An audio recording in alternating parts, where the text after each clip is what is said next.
Hello students, important questions की series में एक बार फिर से आपका स्वागत है। आज हम बात करेंगे बायोलॉजी पार्ट में जो इंपॉर्टेंट क्वेश्चंस हैं उनकी। साइंस 10th में जो बायोलॉजी के पार्ट के चैप्टर्स हैं वो हैं चैप्टर नंबर 6 to 9th। तो इसमें कौन कौन से इंपॉर्टेंट क्वेश्चंस हैं उनकी आज हम बात करेंगे। तो आइए जल्दी से हम वीडियो को स्टार्ट करते हैं। क्वेश्चन नंबर 1 है, name the pigment responsible for photosynthesis in plants. Means कि पौधों में प्रकाश संश्लेषण के लिए उत्तरदायी वर्णक का नाम बताइए। कौन सी वो पिगमेंट होती है? उसका आंसर है क्लोरोफिल। क्लोरोफिल पिगमेंट जो है वो फोटोसिंथेसिस के लिए रिस्पॉन्सिबल होती है। नेक्स्ट क्वेश्चन की ओर चलते हैं। नेक्स्ट क्वेश्चन है question number 2, in plants xylem is responsible for. मतलब कि पादपों में जाइलम किसके लिए उत्तरदायी है? तो इसका आंसर है जल और खनिज। जाइलम जो है जल और खनिज that is water and minerals का ट्रांसपोर्ट करता है। तो ये आपका आंसर होगा जल और खनिज, यानी कि water and minerals. Next question, question number 3, digestion of proteins starts in which part of digestive system in humans. मनुष्य में जो प्रोटीन का पाचन होता है वो कहाँ से आरंभ होता है? तो इसका आंसर है अमाशय। हमारे अमाशय में प्रोटीन्स का पाचन जो है वो स्टार्ट हो जाता है। अमाशय मीन्स की स्टमक। तो ये आपका आंसर होगा इसमें stomach.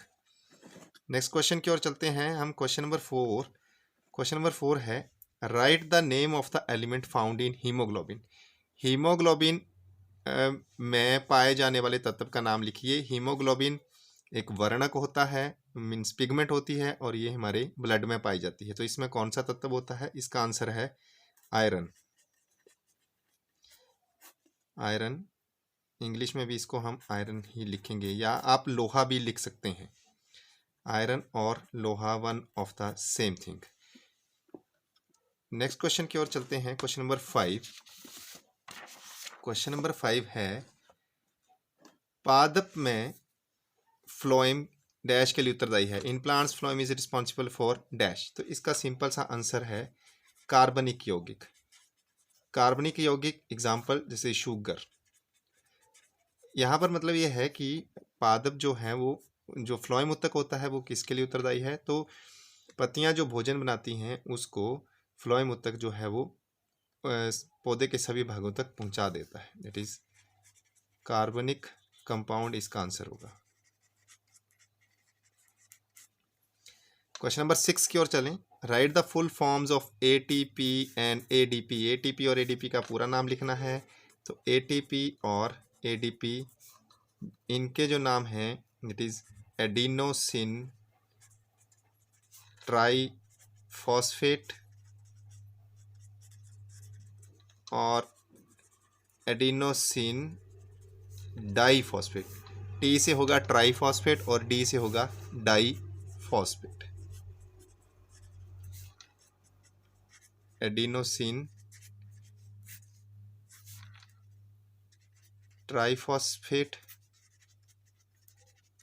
and ADP is adenosine diphosphate. आप इंग्लिश और हिंदी दोनों में से किसी में भी आंसर कर सकते हैं।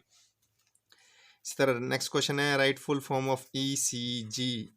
ECG हमारे हार्ट से रिलेटेड होता है और इसकी फुल फॉर्म है इलेक्ट्रो कार्डियोग्राम। इलेक्ट्रोकार्डियोग्राम, इसको आप हिंदी में भी इसी तरह से लिख सकते हैं, इलेक्ट्रो कार्डियोग्राम।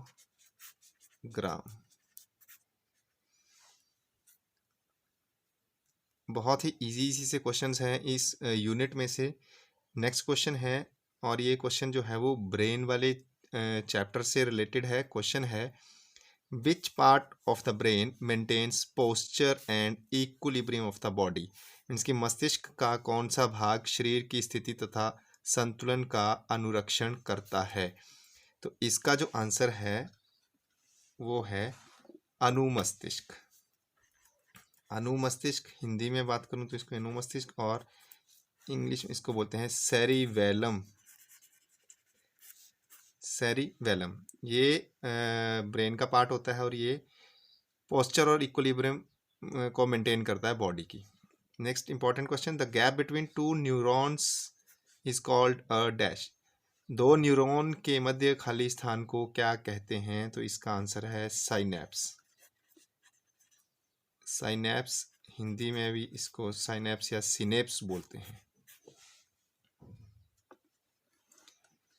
इसके बाद हम अगर नेक्स्ट क्वेश्चन की ओर चलें तो ये भी ब्रेन से ही रिलेटेड टर्म्स हैं, ब्रेन के पार्ट से। CNS and PNS, CNS and PNS दोनों टर्म में जो है डिफरेंट हैं, that is central nervous system, means कि इसको हिंदी में बोलेंगे केंद्रीय तंत्रिका तंत्र, और जो PNS है वो है पेरिफेरल नर्वस सिस्टम। तो यहाँ पर होगा परिधीय तंत्रिका तंत्र, ये इसका आंसर है। Question number 11, which part of brain controls heart. हमारे हृदय को, हमारे मस्तिष्क का कौन सा भाग जो है वो नियंत्रित करता है? तो इसका जो आंसर है that is medulla oblongata, medulla oblongata. इसको ध्यान से आप करें, थोड़ी सी टर्म आपको याद करनी पड़ेगी। इस मेडुला ओब्लोंगेटा ये टर्म है जो हमारे हृदय को नियंत्रित करता है, मस्तिष्क का भाग। Next question number 12, the anther contains, anthers पराकोश को बोलते हैं, इसमें क्या होते हैं? Sepals, ovary, pistil, pollen grains. तो इसका जो आंसर है वो है पोलन ग्रेन्स, मीन्स कि पराकण। तो एंथर्स में जो है वो पोलन ग्रेन्स होते हैं, पोलन ग्रेन्स, या फिर आप इनको पराकण बोल सकते हैं। एंथर्स में जो है वो पराकण होते हैं। नेक्स्ट क्वेश्चन की ओर चलते हैं। तो क्वेश्चन जो है नेक्स्ट वो है आपके पास, write the names of male and female reproductive organs in humans. मनुष्य के नर और मादा जनन अंगों के नाम लिखिए। तो नर जनन अंग जो है मीन्स कि मेल रिप्रोडक्टिव ऑर्गन्स जो ह्यूमंस में है वो है वृषण, नर जनन अंग वृषण, और इसको टेस्टिस बोलते हैं। इसी तरह फीमेल जो रिप्रोडक्टिव अंग है में उसमें है गर्भाशय और योनि, दैट इज ओवरीज और ओवरीज एंड विजाइना।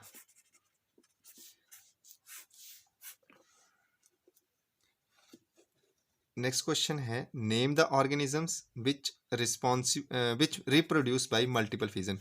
उस जीव का नाम बताओ जो बहुखंडन विधि द्वारा जनन करता है। तो इसका सिंपल सा आंसर है दैट इज प्लाज्मोडियम। प्लाज्मोडियम एक ऐसा जीव है जिसमें मल्टीपल फिजन जो है वो होती है, प्लाज्मोडियम इसका आंसर है। जल्दी से हम नेक्स्ट क्वेश्चन की ओर बढ़ते हैं।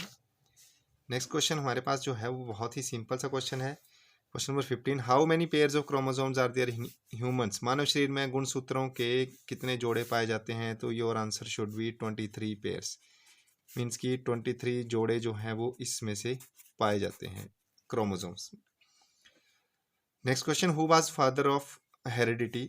आनुवांशिकता के जनक कौन थे? तो इसका जो आंसर है वो है ग्रेगर जॉन मेंडल,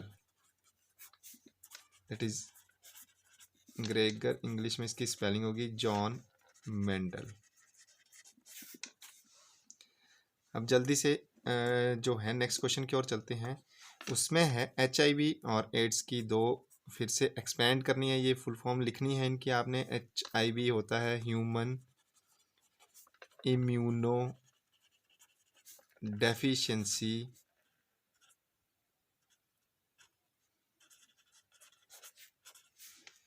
सिंड्रोम। और एड्स की फुल फॉर्म होती है एक्वायर्ड इम्यूनो डेफिशिएंसी सिंड्रोम। ये दोनों ही आपने लर्न करनी है। HIV human immuno deficiency syndrome और AIDS acquired immuno deficiency syndrome. इसको आप इंग्लिश में भी लिख सकते हैं और हिंदी में भी लिख सकते हैं। हिंदी में अगर आप HIV की फुल फॉर्म लिखेंगे तो वो इसी तरह होगी, human immuno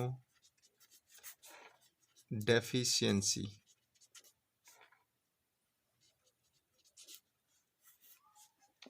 human immuno deficiency syndrome,